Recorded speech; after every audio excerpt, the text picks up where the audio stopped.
Love, nasa free pantry ako ngayon. Oh my God, to yun makichismis.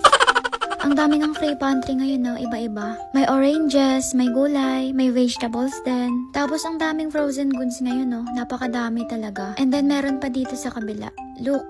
Oh, ha? May tin sausages pa, oh. Pwede yan pang footlong. Pero may mga bread din dito sa free pantry. Pwede na siguro yun kapag hinati-hati yung sausage. Ayan, kumuha lang ako ng bok choy, love. Tapos kinuha ko na rin tong flashlight na to. Ayan, nakita ko to sa may bandang baba kanina at medyo bago pa naman kaya ipapapackage ko to. And then, ayan, kumuha lang ako ng 2 patatas, 2 avo, at saka 2 mansanas. I-share ko din to sa kasama ko sa bahay. Kumbaga, share-share na kami lahat dito. And ayan, may mga yogurt din. Sobrang dami nga ng yogurt na to kaya pinag-iisipan ko kung kukuha ako. Pero ayun, kumuha ko ng 1 piraso. Tapos ang bubongga ng mga frozen goods nila, love, no? Ayan, no? Tingnan mo naman, ang pa-pricey.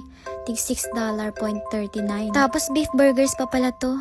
Pero siguro hindi ko to kukunin kasi may binili akong beef nung nakarang araw. Tapos dito, love, meron din ako napansing pagkain ng aso kanina dito Eto wait lang, papakita ko. Ayan tig $4.63. Tapos sa banda dito, may chicken breast sila 2 piraso. Maganda to pang ulam, lalo na kapag nag-gym ka, high protein. Pero hindi ako kukuha, love. Masyado nang mabigat yung bitbit ko Tsaka mas priority ko kasi yung prutas at saka gulay. Ayan, love, look, ang dami pang gulay na natira. Tapos sa bread part naman, look may blueberry muffins pa. Pero hindi ko yan kukunin. Kasi nung nakarang araw, kumuha ko ng muffins hindi ko rin naubos. So, nasayang lang. And then, ayan sobrang daming orange. I know, mandarin pala yan, hindi pala yan orange. Tapos, may mga pang salad din. Look, tignan mo, napakadami talaga. O ano, love, kuhaan na rin ba kita?